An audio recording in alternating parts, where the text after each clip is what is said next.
Alright guys, welcome to part 2 of the layout update, where we're going to focus on all of the rolling stock updates. So starting off with, got these two AccuRail hoppers. So I have a ICE Xsoon line, as well as a Missouri Pacific, and both have metal coupler, upgraded with metal couplers, upgraded with metal wheels. And in the Mopac one, I painted the trucks with a gray primer. It's not the right color gray, but once I weather it, it'll be fine. It'll match the gray it's supposed to be. I was lucky enough this year. I got to go to Amherst again, um, and there I picked up several cars. First, starting with a car that I've always wanted, which is a Conrail auto bi-level auto rack. This one's an Intermountain, so it has the see-through grates on the side. So, fortunately, not too terribly long after I got it, I dropped it on the floor and smashed it to a million pieces. But it's back all put together, and so we'll move on to the next couple cars. This next one is a CN center beam flat car that I picked up. It was weathered by the previous owner, so I went back and redid the weathering to my liking, and I will show some pictures, some better pictures of it here.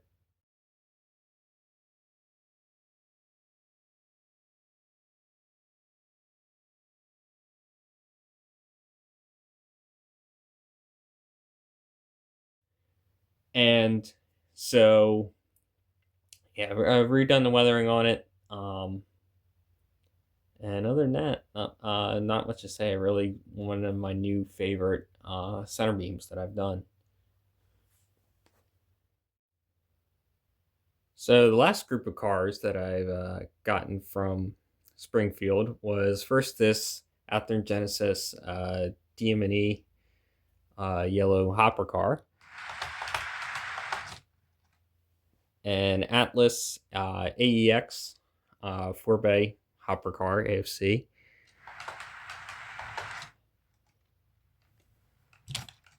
an Atlas Cargill corn syrup tank, and then two clay slurry cars, a SHPX and a UTLX, and those are both Athearn cars. Now to move on to some cars I picked up from the train club. I picked up these two scale trains, not operator, Kate Classics, uh, gondolas. In addition to the two gondolas I picked up from the train club, I also picked up 15 of these Conrail coal gondolas, Buckons. And so, quite a long train of them now, mix of both rivet counter and operator. In addition to the cars that I've picked up over the last several months, I've also added three more 53-foot containers. These are Expo Athearn containers. Before we start the cars that I've weathered, here's a couple cars that I worked on adding cold loads to. So these are both cut out of a block of foam, and then just glued some coal to the top of them.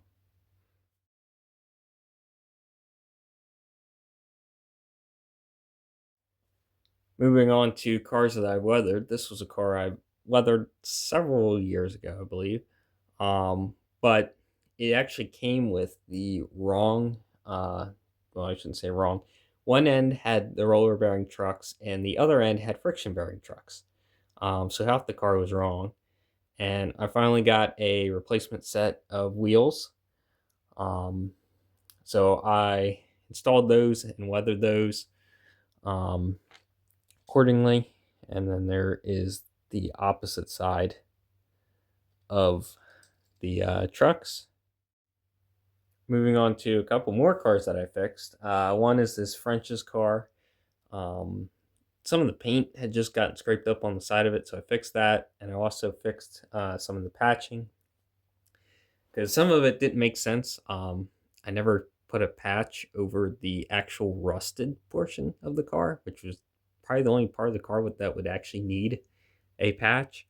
Um, so to balance that out, I finally added a patch for that, added the new safety striping over top of it. And then on the opposite side, I just to fix it, I completely patched over the rusted portion because I wasn't happy with it on this side. And then, yeah, I think that was all that was done to this side of the car. And then to the Tropicana car, this is a car. I don't know if any of you seen. If you have, good, I guess. If you haven't, don't go looking for it. But I do have a video on how I painted this car along with another car. Both cars came out not great. The other car was redone, the potash car. This car was good, but I tried to do some extra graffiti on the bottom of it to make it look like a glass of orange juice had spilled. Not come out great. So finally got around to going and patching over it, along with patching over some of the other areas to just clean up the edges a little bit more.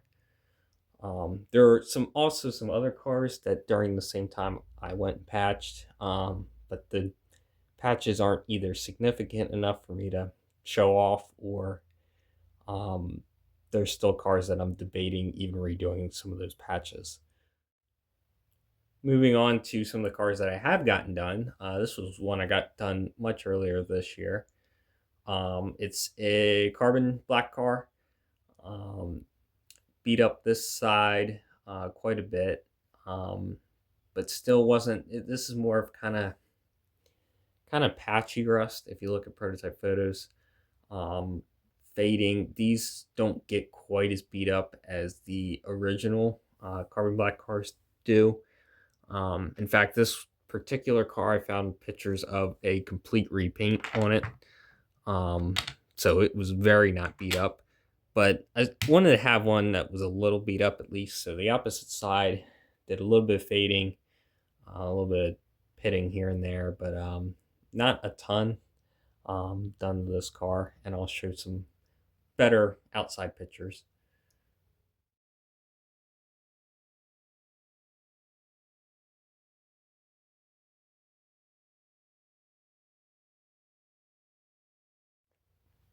Another car from this group was this UTLX acid tank car. This one and probably the Conrail Coil car, which I'll show in a sec, are probably one of my two favorites as of recently that I've done. And it came out pretty well. I'll show outside pictures of this as well.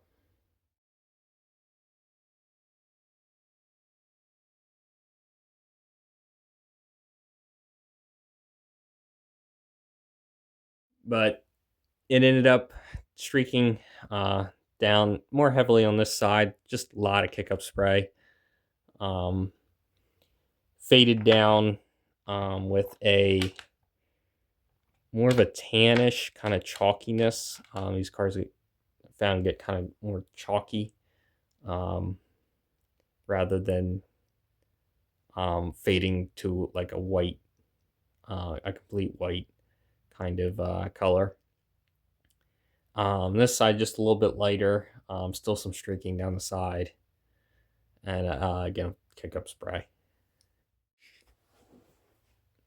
The last car from this, actually, I shouldn't say the last car.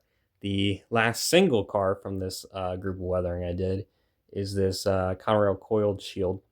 Um, Faded down the bottom with a whitish fade, and then a mix of red and black wash for the top half, and just some rust streaking down the side. Same with the other cars. I'll have outside photos of these. Painted the cut lever yellow. A little bit of weathering to the top deck, not a ton. But again, more pitting and streaking down the side, and just that really the wash is what kind of makes it pop.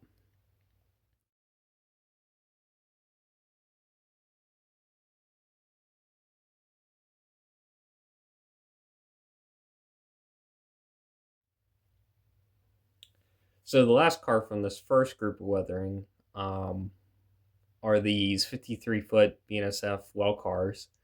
I kind of have a hatred for weathering well cars because it's very difficult to get an even consistent look across all three cars.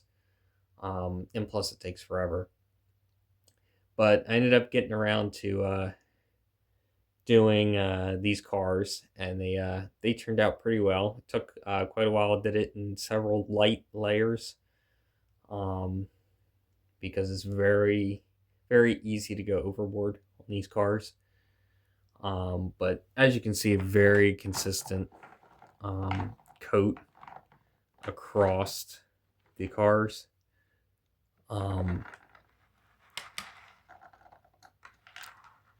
And then the other side is much of the same. And a little bit of scraping. Yeah, I did include, if I can get some rust scraping and pitting on the bottom of these cars as part of the weathering. So starting off the last three cars that I've weathered, this T-box Athearn patch out kind of came the wrong color. It was not really the right brown. These cars were more of a reddish color, so I faded it down. Tried to match the patching as best I could, masking those areas off. Not 100%, but it's good enough. But yeah, anyway, masked, patching off, a little bit different patching on each side. Not really much other than that. Just dirt. The roof was faded down to a more correct color, and then added the sealant. But yeah, not really a ton done to this car. So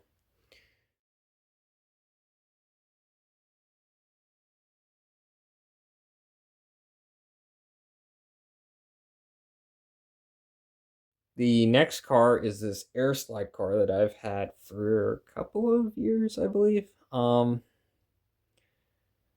It's been a while since I've gotten this, and I haven't gotten around to weathering it, but I finally did, and ended up.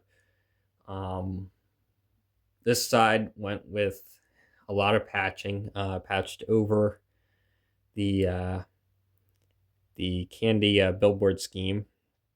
With, you can kind of see it's starting to fade through, so I tried to create that effect where it's the patching starting to wear off, especially on this one end where it's very heavy here, and then it just slowly starts to that patching starts to erode. But yeah, just some streaking. Tried to, air slides for whatever reason really aren't my favorite car to weather. Um, they just, the rust. It's hard to get it to look halfway decent. Um, and then the opposite side, well, top again, just darkening and rusting. Opposite side, obviously tried to keep that billboard scheme.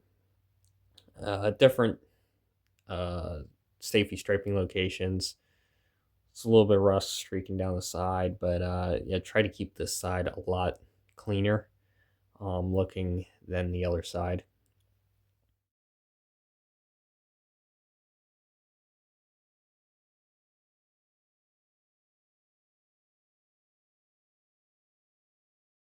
The last car, and easily my favorite car, probably one of my top two cars at the moment, two or three cars, is this GBRX TXI uh, cement car, pressure flow cement car. Added the, as you can see, added the correct couplers to it. Um, the Did a little bit different technique on this one. This one was done with layers of Vallejo uh, air mix paint, airbrush paint. The airbrush paint really thins out nice. It's almost like an oil look to it. Not quite as good as oils, but it gives that. It's a much thinner, cleaner layer than other acrylics like Tamiya. But I still use Tamiya for the trucks. Um, Trying to think if I used it for anything else. I think most of this was all Vallejo. Just it's hard to see from this angle. Cement on the top, and then the opposite side much heavier, streaking down the trucks. Um, and I'll include outside pictures because the outside pictures are much better of this thing. But yeah, just layers of Vallejo, just brushing the airbrush paint on, um, and then actually using it for the airbrush in certain spots, but a lot of layering of the and just using a little bit thinner to drag it out.